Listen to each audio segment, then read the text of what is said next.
Hello dear students, welcome to Quick School Notes. How are you all. आज हम करने जा रहे हैं क्लास 8 का चैप्टर 12 फैक्टराइजेशन। ओके, तो फैक्टराइजेशन अगर आप अच्छे से सीख लेते हैं तो अपकमिंग आपकी जितनी भी क्लासेस है उसमें आपको ये बहुत हेल्प करने वाला है। It's a very very important chapter.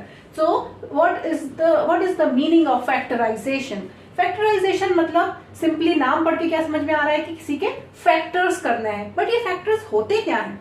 तो फैक्टर्स का मतलब है किसी भी चीज को छोटे छोटे टुकड़ों में तोड़ना, उसको हमें छोटे छोटे पार्ट्स में डिवाइड करना और तब तक करते चले जाना जब तक कि वो एक इररिड्यूसिबल फॉर्म में ना पहुंच जाए। इररिड्यूसिबल का मतलब होता है कि और ज्यादा रिड्यूस उसको नहीं किया जा सके। ओके, तो फैक्टराइजेशन हम दो चीजों के देखते हैं, एक है नेचुरल नंबर्स, एक है अलजेब्रिक एक्सप्रेशंस। आप अपनी प्रीवियस क्लासेस में नेचुरल नंबर्स के फैक्टराइजेशन सीख चुके हैं। याद कीजिए, प्राइम फैक्टर्स आपने पढ़े थे, राइट। तो प्राइम फैक्टर्स क्या होते थे, just like you have a number 30। Okay, अब मैंने बोला कि 30 के फैक्टर्स क्या होंगे। तो 30 के फैक्टर्स वो सारे नंबर्स होंगे जिनकी टेबल में 30 आता है ना। किस किस के टेबल में आता है 30। सबसे पहले तो 30 1 जा 30 होता है, राइट। तो 30 1 जा 30 मतलब ये दो फैक्टर्स मुझे मिल गए 1 एंड 30। अब 1 को मैं फर्दर रिड्यूस नहीं कर सकती, it is the smallest number.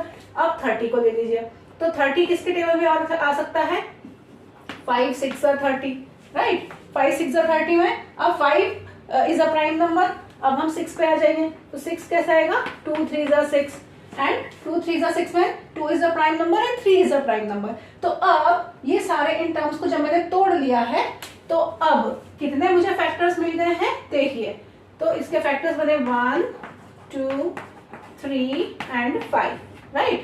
तो 1 2 3 एंड 5 इनको जब मैं मल्टीप्लाई करूंगी तो वापस मुझे सेम नंबर अचीव हो जाना चाहिए। तो 1 इंटू 2 इज 2, 2 3 जा 6, 6 5 जा 30, राइट। तो ये है 30 के फैक्टर्स। तो मैंने 30 को कितने पार्ट्स में तोड़ा, ये मुझे 4 प्राइम नंबर्स के फॉर्म में मिल गया 30। तो इस तरह से हम नेचुरल नंबर्स को डिवाइड करते थे। अब आ जाइए अलजेब्रिक एक्सप्रेशंस। सबसे पहले होती क्या है algebraic expressions. Algebra is coming from that means algebraic expressions are the expressions they are coming from, they use alphabets. Okay, so alphabets like A, B, C और X, Y, Z और L, M, N, ये कोई भी number, कोई भी alphabet हम use कर सकते हैं for using algebraic expressions. Okay, अब हम इन्हें यूज करते क्यों हैं। जब नंबर से हमारा काम हो जाता है तो हमें क्यों चाहिए ये X, Y, Z, ABC। तो ये हमें इसलिए चाहिए होते हैं क्योंकि कई बार इस तरह की कंडीशन आ जाती है जब आपको एक फिक्स नंबर पता नहीं होता। कोई ऐसी सिचुएशन आ जाती है जब आपको नहीं पता है कि ये फिक्स डिजिट क्या है ना। जैसे कोई आपको डिस्टेंस निकालनी है, किसी का प्राइस निकालना है, किसी भी कंडीशन में आप एक वैल्यू ऐसी पुट करना चाहते हैं जहां पे उसका नंबर वेरी हो सकता है, चेंज होता रहता है ना। जैसे रियल लाइफ में आप अगर किसी कंपनी में है, किसी कंपनी में कोई कस्टमर का डेटा है ना, कोई वैल्यू है, कोई प्राइस है, किसी चीज का प्राइस इंक्रीज हो रहा है, कभी डिक्रीज हो रहा है, तो you don't know the fix amount. तो जब वो फिक्स अमाउंट हमें नहीं पता, वही नंबर हमें नहीं पता, पर हमें मैथमेटिकल कैलकुलेशन चाहिए उसकी, लेकिन बस नंबर चेंज होते रहे, तो हम क्या करेंगे उसके लिए अलजेब्रिक एक्सप्रेशंस का यूज करेंगे। ठीक है, तो इन अलजेब्रिक एक्सप्रेशंस को वैसे हम क्या बोलते हैं, वेरिएबल्स, है ना। जो नंबर्स होते हैं उन्हें हम कांस्टेंट नंबर्स बोलते हैं और अलजेब्रिक एक्सप्रेशंस को हम बोलते हैं वेरिएबल्स। ओके, तो वेरिएबल्स होते क्या हैं, variables are the expressions that can contain any number, जो किसी भी नंबर को कंटेन कर सके, है ना। अब मैं a इज इक्वल टू 1 भी रख सकती हूँ, 2 भी रख सकती हूँ, 3 भी रख सकती हूँ, डिपेंडिंग अपॉन द कंडीशन। ठीक है, तो अब इस तरह के वेरिएबल्स को यूज करके हम अलग अलग एक्सप्रेशंस क्रिएट कर लेते हैं। तो इन एक्सप्रेशंस से बनते हैं हमारे अलजेब्रिक एक्सप्रेशंस। ओके, अब इन अलजेब्रिक एक्सप्रेशंस को जब हम बनाते हैं तो अब इनमें हमें हर तरह के ऑपरेशंस परफॉर्म करने रहते हैं। इनमें हम एडिशन, सब्ट्रैक्शन, डिवीजन भी करते हैं और इनके साथ हम फैक्टराइजेशन भी करेंगे। अब अलजेब्रिक एक्सप्रेशन का फैक्टराइजेशन कैसे होगा, क्योंकि यहाँ तो हमें प्राइम फैक्टर्स पता है, लेकिन यहाँ पे हम क्या करेंगे, तो यहाँ पे क्या होता है कि जब आप अलजेब्रिक एक्सप्रेशंस को ब्रेक करेंगे, लाइक आपके पास एक अलजेब्रिक एक्सप्रेशन का टर्म है, तो अलजेब्रिक एक्सप्रेशंस को आप कैसे ब्रेक करेंगे, like you have a term 5x² y, है ना, ये एक अलजेब्रिक एक्सप्रेशन है। अब इसमें आप कैसे कैसे इसको ब्रेक कर सकते हैं, 5 इज अ नंबर, इसको अलग लिख लीजिए, इनटू x का स्क्वायर है तो इसको आप लिखेंगे x इंटू एक्स, ठीक है, एक्स स्क्वायर को x इंटू एक्स एंड एक y। तो ये हो गए इसके फैक्टर्स। ओके, अब इसको हम कहां तक लेके जाते हैं, इररिड्यूसिबल फॉर्म तक। इसके बाद ये रिड्यूस नहीं हो सकता है ना, एक्स स्क्वायर को हमने x इंटू एक्स लिख लिया, y लिख लिया, 5 लिख लिया, इसके बाद अब हम इसे रिड्यूस नहीं कर सकते। अगर ये x क्यूब होता तो 3x लगा देते। तो हमें इनको सिंप्लीफाइड फॉर्म्स में कन्वर्ट करना है, only this much is in factorization. ठीक है, ये है बेसिक ऑफ फैक्टराइजेशन। फिर हम फर्दर जाएंगे उसकी रीग्रुपिंग करना, उनको कॉमन फैक्टर्स निकालना, तो वो हम अब आगे देखते हैं। ओके, आइए अब देखते हैं क्या होते हैं कॉमन फैक्टर्स। देखिए, फैक्टर्स आपको समझ में आया कि हमको उसको तोड़ के एकदम बेस पे ले आना है, जमीन पे ले आना है, उसके ऊपर कोई पावर नहीं होनी चाहिए, कोई नंबर बहुत बड़ा नहीं होना चाहिए, सब प्राइम फैक्टर्स में आ जाने चाहिए।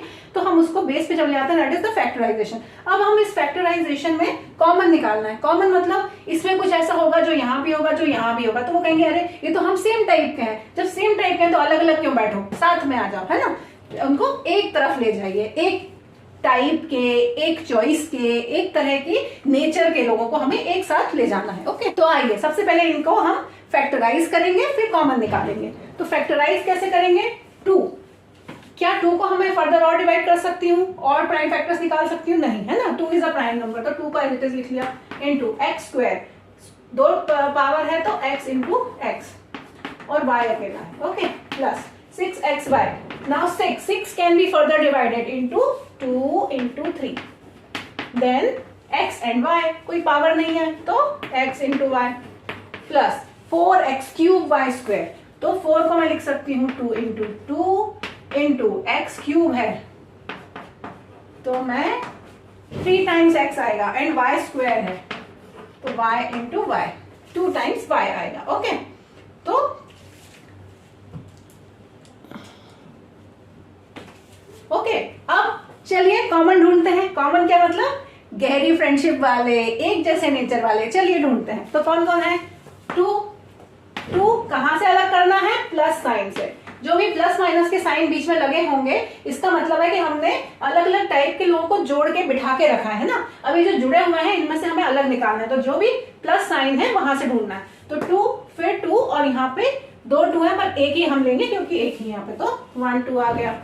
देन x, ये 2 ले लिया, ये 2 ले लिया है, ये 2 ले लिया, देन x बाहर आ गया। Now here we have one more x, here do we have one more x, no, here we have one more x, yes, but यहाँ पे नहीं था।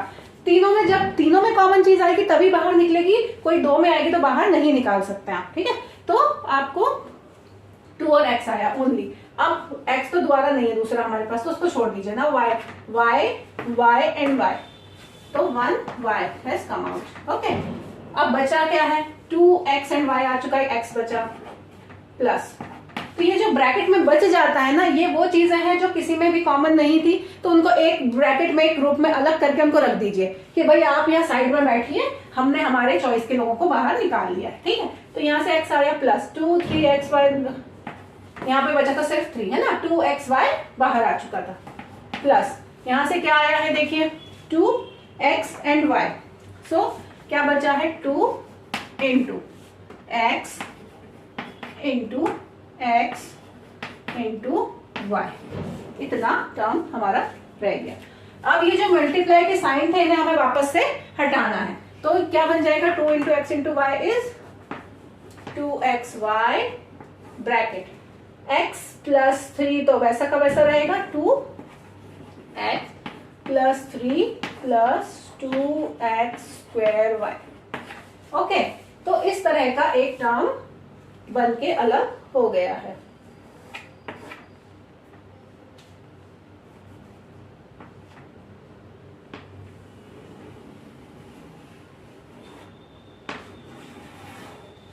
ओके, तो हमने बस कॉमन निकाला, बाकी जो भी था यहाँ आपको टेंशन नहीं लेना है कि अंदर इतना बड़ा, कहीं छोटा, कहीं बड़ा, कुछ तो भी आ रहा है, इट्स लेट इट बी, है ना, वो जो कॉमन नहीं है वो सब ब्रैकेट में आ जाएगा, जो कॉमन है वो बाहर आ जाएगा।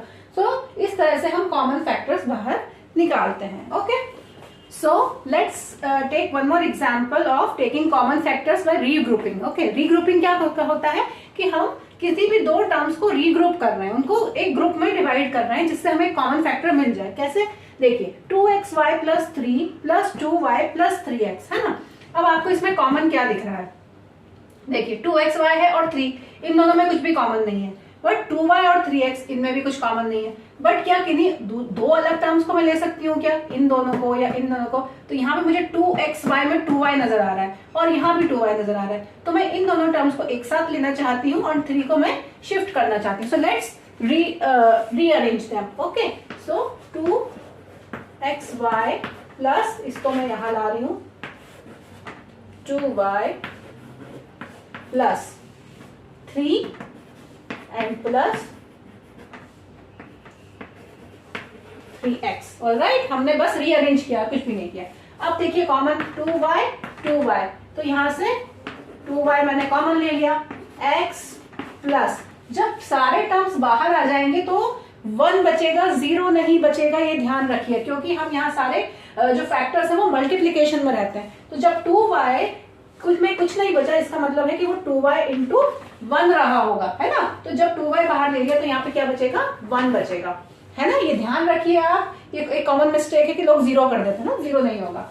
अब प्लस इन दोनों में से 3 एंड 3x में से 3 कॉमन आ जाएगा, अगेन सी 3 आ गया, कुछ नहीं था तो 1 प्लस x, ठीक है। 1 plus x and x plus 1 are similar things, आप उनसे कंफ्यूज नहीं होइए। तो 2y प्लस 3। अब देखो जब दोनों में एक कॉमन टर्म आया ना, उसको पूरे को मैं बाहर ले लेती हूँ, तो x प्लस 1 को बाहर ले लीजिए। तो अब यहाँ पे क्या बचा था 2y और प्लस यहाँ पे x प्लस 1 लेने के बाद क्या बचा है 3, तो x plus 1 and 2y plus 3। Here is your answer. तो आपने क्या करा कि कॉमन पार्ट को एक साथ निकाल लिया एंड उसके बाद जो सेपरेटेड पार्ट थे उनको आपने एक तरफ ले लिया, है ना। So this is a method of regrouping. Okay.